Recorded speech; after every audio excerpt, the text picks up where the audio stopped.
that it's easy to figure you out. If I can have you now, then easy's what I'm about. I think you might be the wrong person. Assalamualaikum warahmatullahi wabarakatuh. Halo semuanya, perkenalkan nama saya Erlita Sari dari Prodi Akuntansi Universitas Pamulang. Di sini saya dan teman-teman saya akan sedikit menjelaskan mengenai siklus sistem informasi akuntansi atau SIA pada perusahaan jasa PT Arlin Sejahtera.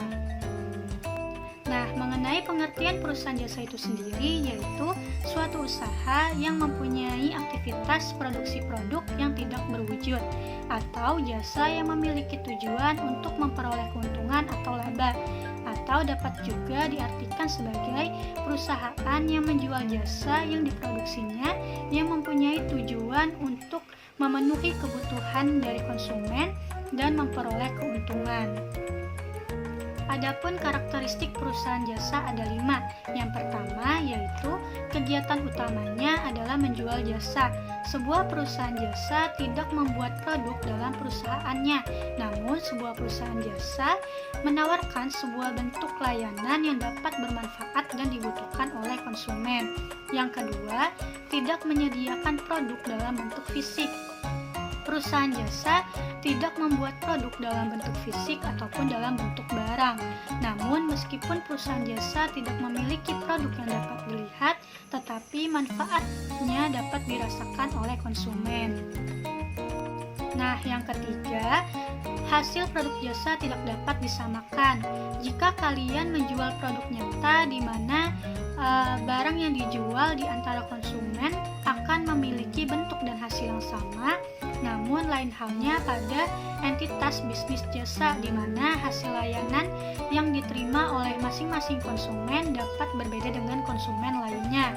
Misalnya dalam hal kualitas pelayanan atau kemampuan penyedia layanan. Dan yang keempat, tidak memiliki harga pokok produksi. Perusahaan jasa tidak melakukan kegiatan produksi barang karena tidak membutuhkan bahan baku produksi, sehingga laporan keuangan pada perusahaan jasa tidak terdapat informasi tentang harga pokok produksi dan penjualan. Dan yang terakhir, yang kelima, yaitu tidak adanya standar harga yang umum. Assalamualaikum warahmatullahi wabarakatuh. Perkenalkan, nama saya Fitri Widayanti dari Prodi S1 Akuntansi Universitas Pamulang. Di sini saya akan menjelaskan mengenai beberapa transaksi yang dilakukan dalam perusahaan jasa. Yang pertama yaitu investasi. Komponen utama dalam sebuah perusahaan yaitu modal. Modal diperoleh dari investasi yang ditanamkan oleh para investor.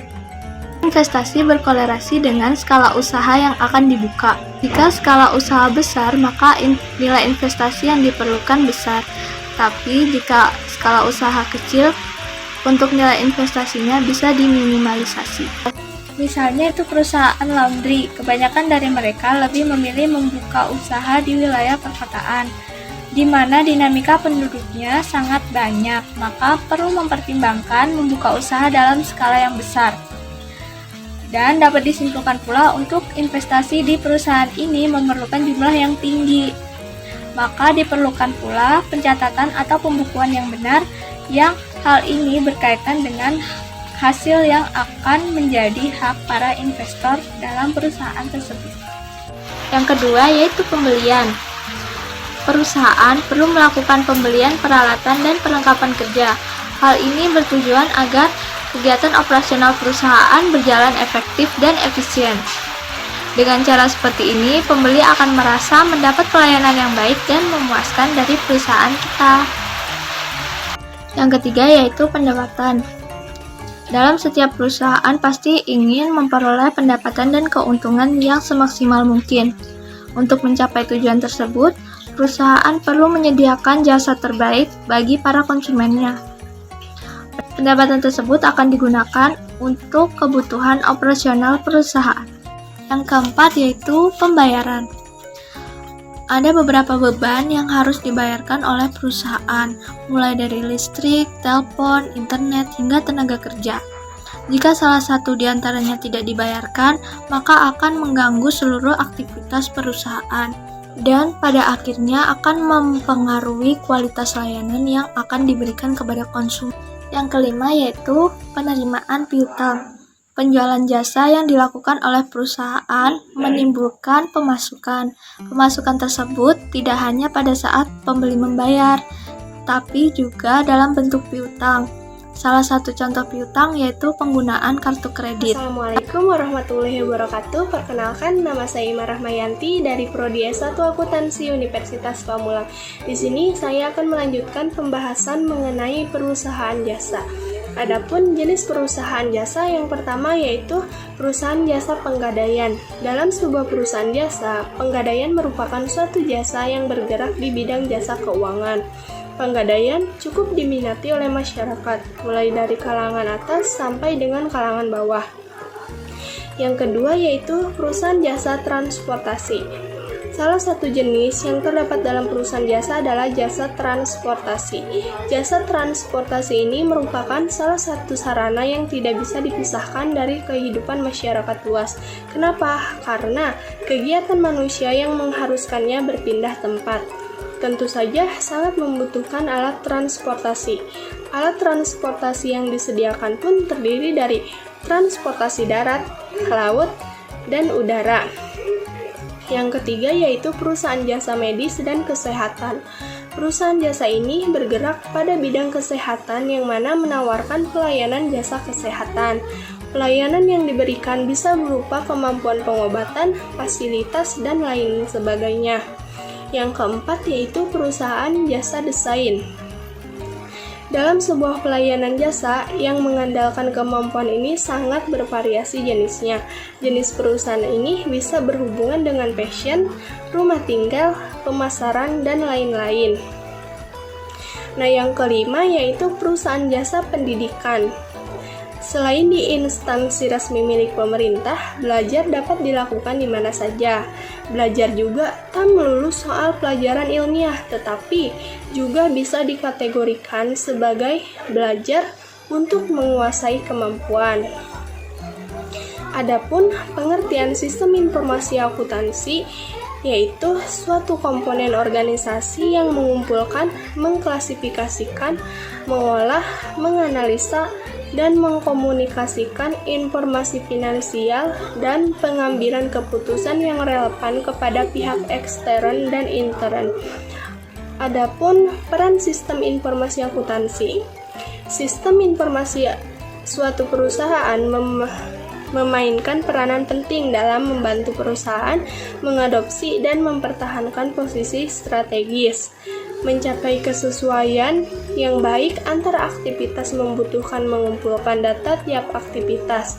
Hal lain yang juga penting bahwa sistem informasi harus mengumpulkan dan mengidentifikasi data serta dokumentasi aktivitas-aktivitas perusahaan. Nah, berikut ini adalah peran penting informasi akuntansi dalam menciptakan nilai perusahaan, yaitu diantaranya yang pertama, meningkatkan efisiensi. Yang kedua, meningkatkan keakuratan dan kekinian catatan perusahaan. Yang ketiga, meningkatkan kualitas produk dan jasa. Dan yang terakhir yaitu meningkatkan kualitas perencanaan dan pengendalian. Nah, mungkin hanya itu yang dapat saya sampaikan, kurang dan lebihnya mohon maaf. Semoga bermanfaat. Wassalamualaikum warahmatullahi wabarakatuh.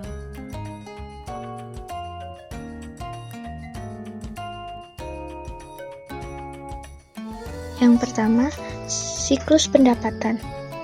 Siklus ini mencakup kegiatan penjualan dan penerimaan dalam bentuk fungsi. Siklus pendapatan merupakan prosedur pendapatan, dimulai dari bagian penjualan, otorisasi kredit, pengambilan barang, penerimaan barang, penagihan, sampai dengan penerimaan kas.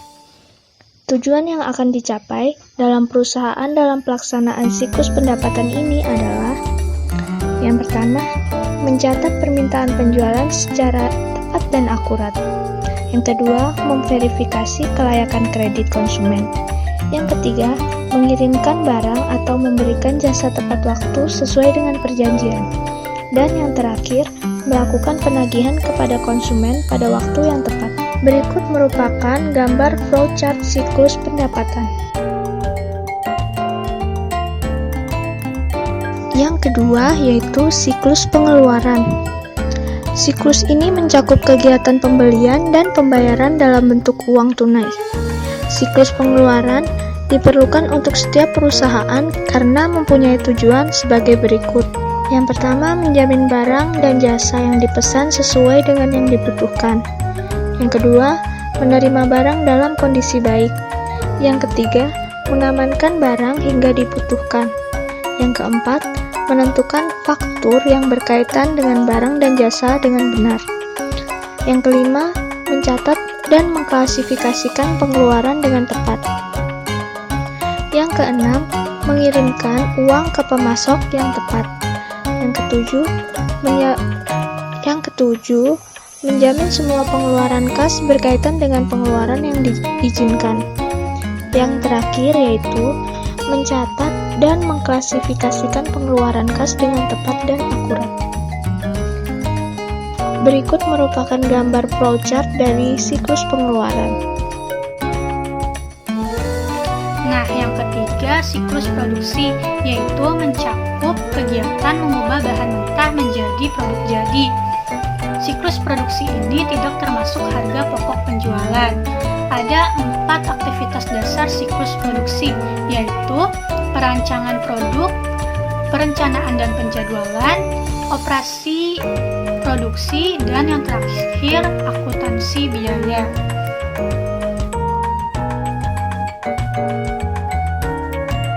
Nah, yang keempat yaitu siklus penggajian.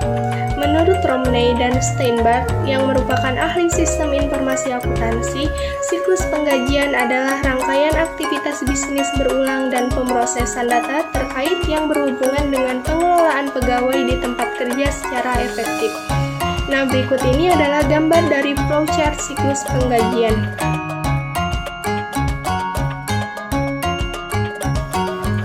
Yang kelima yaitu siklus kas atau keuangan. Siklus ini mencakup kegiatan untuk mendapatkan laba dari investor dan kreditor dan membayar mereka kembali. Siklus ini merupakan pelaporan keuangan berupa prosedur pencatatan dan perekaman ke jurnal dan buku besar, dan percetakan laporan-laporan keuangan yang datanya diambil dari buku besar. Sistem aplikasi dalam siklus keuangan yaitu sistem pemilikan, sistem catatan jurnal, dan sistem pelaporan keuangan. Nah, berikut ini gambar flowchart siklus kas atau keuangan. Mungkin hanya itu yang dapat kami sampaikan, kurang dan lebihnya mohon maaf. Wassalamualaikum warahmatullahi wabarakatuh.